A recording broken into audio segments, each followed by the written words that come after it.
Okay, so what I'm going to talk about today is why you should always have an agreement with anybody that moves into your house, even temporarily. What I see oftentimes is that families try to do something nice for another family member or a friend or someone in need, and unfortunately it gets used against them. Here's an example. I had a client, and my client gave me permission, because this is just non-specific to my client. I'm not going to identify my client. Client let the nephew move in while the nephew was just getting situated. And I think the nephew had just come back from college, was just, getting back on his feet. Family lived in a different state. So the father and mother, obviously knew the nephew, of course. And they said, yeah, you can stay with us for a while. We figured things out. Well, here's a few problems. And this is what I want you to learn so you can avoid making foreseeable mistakes and therefore getting foreseeable outcomes when they are almost entirely avoidable. Now, almost entirely is different from entirely. Nothing is ever foolproof. The goal, like anything in life, is to put as many elements in your favor. You want to stack the odds in your favor and do everything that is within your power to control, because most things in life, if you haven't realized it yet, are not within your control. So the point of this video is to help you stack your benefits and your protections so you don't have to learn the hard way from dealing with a family member that you have to evict, and you don't learn the harder way of what the law is as a defendant in court. So let's get right to it. So what did these people do wrong? Well, what they did wrong was they didn't have any kind of end date. It was just basically an open-ended invitation to stay. Now, they had a verbal agreement, but what they didn't have was any codification of any agreement, either through email or text message. It was as if they wanted to make it as difficult as they could as possible. No text message, no email, no letter, no writing, no contract, just a handshake, if even that, which maybe before my generation used to mean something, but how much can you get on a handshake nowadays? Rhetorical question. So what they should have done was have, ideally, let me go from ideal down to least ideal, but still practical. Ideally, they should have had a month-to-month rent agreement, and they should have charged a nominal amount of rent, whatever you think is fair, even $10, just something so it takes the form of a rental agreement. Now, some people might say, well, that's going to be difficult because then I have to go through an unlawful detainer if I want to evict them. Well, what is your alternative? The point of having the contract allows you to bring an unlawful detainer. Now, this isn't to say you can never bring an unlawful detainer without a contract. And side note, what is an unlawful detainer? That's what California uses to get to an eviction. But let me bring it back to what's important here. The alternative to not having anything in writing is what? Self-help? You're going to throw the person out yourself? That is another example of learning the law as a defendant, because what could happen and what should happen if I'm representing the tenant is that you used self-help. And there are so few exceptions to this rule that you might as well just say there's no exceptions. You cannot use self-help to throw somebody out of your house in California. It is so dangerous to do this from a legal perspective.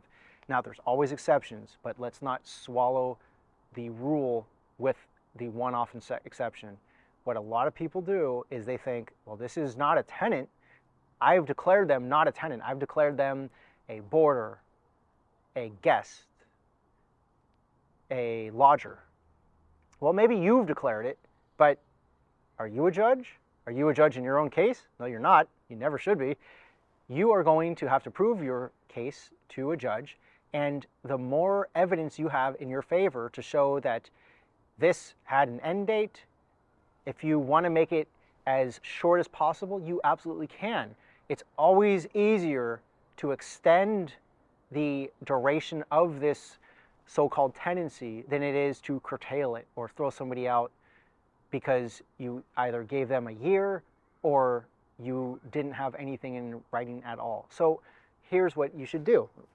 Have a written agreement, ideally in the form of a month-to-month agreement, and have them sign it, you sign it, ideally initial every page. Make sure it's California compliant.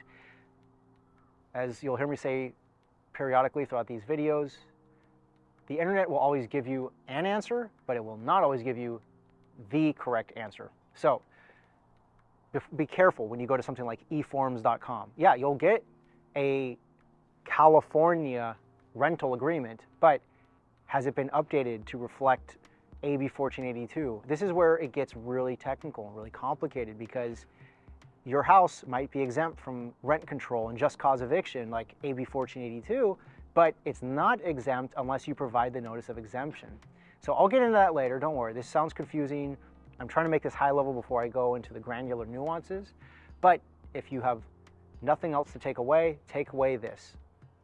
You want to have an agreement, a written agreement with anybody that stays at your house, ideally more than a day or two. And do you ever know, unless someone has a flight home, unless someone obviously, has a job that they need to get back to, do you ever know that they're actually going to move out? It sounds like it's ridiculous, but listen to things like, handle on the law. How many people complain that, my son, my daughter, my nephew, my niece moved in, and I thought it'd be fine for a few days, but now they're still here and I can't get them out, and they say that, I have to evict them, and what can I do? They call the police, they try to get a restraining order. None of those things are usually effective in getting your unauthorized tenant out of the house.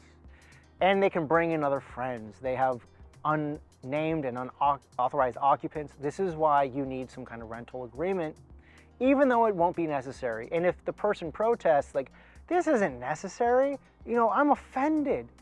Well, maybe they should go be offended in their own house. They are asking you for a favor. And in exchange, since you're not charging them market rent, presumably, the least you could do is say, hey, to protect both of us, let's just make this crystal clear, because I totally trust you, but let's not leave any confusion, all right? You're telling me that you'll be out on March 17th, then let's just make it in writing, okay? I'm OCD, say whatever you need to say, but if they protest, then there you go. Now you have your red flag. Now you can stop this problem before it even becomes one. If they are actually planning to honor their word, then what would be the harm in getting them to write it down? And this is kind of a useful tell for most things in life. If someone tells you they're going to do something, if someone makes you a promise, why would they have any issue putting down their promise in writing? Well, the answer is they don't plan on actually honoring their promise.